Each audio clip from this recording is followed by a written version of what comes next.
Hey Hebrew fans, this is Todd. So, my idea that I had was to take a clamp champ and to take Zodac with a K and combine them into one so I could have a non-tattooed Zodac, like in the cartoon where he's 2000X Zodac before he has his tattoos light up.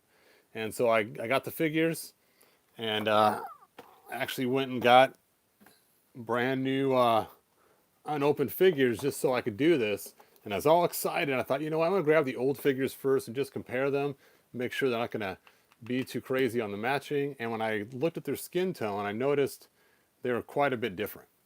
And so my goal was to use these forearms, these boots, the loincloth, the armor, and the unhelmeted head. Now this has been carved out, so it's not the actual real unhelmeted head. And then just put it on the Clamp Champ's body. Thought that should be easy.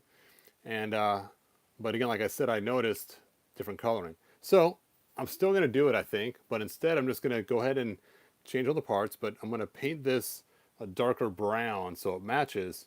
And then, of course, paint the bottom half of the face. It's usually in this mask down here, darker brown to match too. And I think that should fix the problem. And then pretend like he's just the Zodac with the tattoos off, and maybe his skin looks lighter when the tattoos are glowing.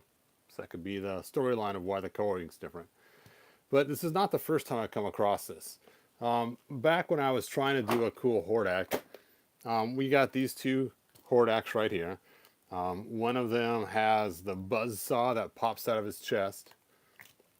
Bzzz, right? His little buzz saw pops out. And the other one has the cool action feature of the spinning. Now I know yours guys is probably doesn't spin, but I've spent a lot of time to make mine spin. I've gone through and smoothed this all out and sanded it down and done other things to it to make sure that I can actually spin the items on there. And that's in some other videos you want to watch it. But the problem is to combine these two into one, I had the same issue where their gray didn't match. You can see here their gray didn't match. So when I made my combo figure, and here he is right here, I had to repaint the forearm in order to have it match when I put it on there. And you see I had to paint it in two spots. I had to paint it right here where the forearm is, and then right here in this little spot, so they'd match. And so then I now have one Hordak, and I added a flame from the Human Torch from his base that has both the spinning feature and has the buzzsaw. And so I thought it was pretty cool. So that was my fix for that a long time ago, and I figured, hey, you know what? I can do the same thing with these figures. Just get a darker brown and paint that, and that should be it. Now, so that's what I've been working on, is just getting these figures to get it ready to do it. Now, something else that you may have noticed is my Clamp Champ has this cable running back to his backpack. So this is actually from a 2000X Stratos, and I just kind of drilled a hole in the back right there, ran it up, poked a hole in there, and I pretend like this clamp doesn't have enough power on its own, so it has to have the backpack to go with it. But this clamp, it's so huge, it has enough power on its own. It doesn't need the extra compressor to clamp the clamp on this one. So that's the reason why the big one doesn't have a cord, the small one has a cord. All right, that was basically it for that one. So what I've also been doing is more purchasing than anything else. I finally got my slime He-Man. It's pretty cool. My friends at Bobacon, they went to PowerCon and they got a slime He-Man for me, and they got the 3-pack for me as well.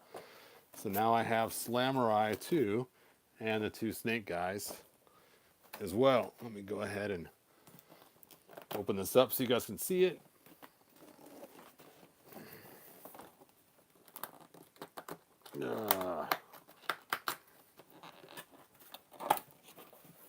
And I'll probably be doing an unboxing of these later on in the week.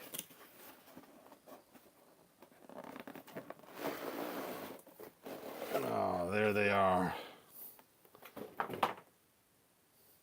And again, like I said, I'll probably be doing an unboxing of these later on in the week. So, pretty cool. And what I like about these is these are actually Mattel produced figures, not Super 7 figures. So they technically is the last of the figures produced by Mattel. So that's pretty cool. And the last thing I recently got was Yoda. How cool was that? So I now have 3 figures from my Black series. I have Yoda, Boba Fett, and Darth Vader. I actually have an R2-D2 too that I actually bought a long, long time ago. So there we go. And that's the extent of my Star Wars Black collection.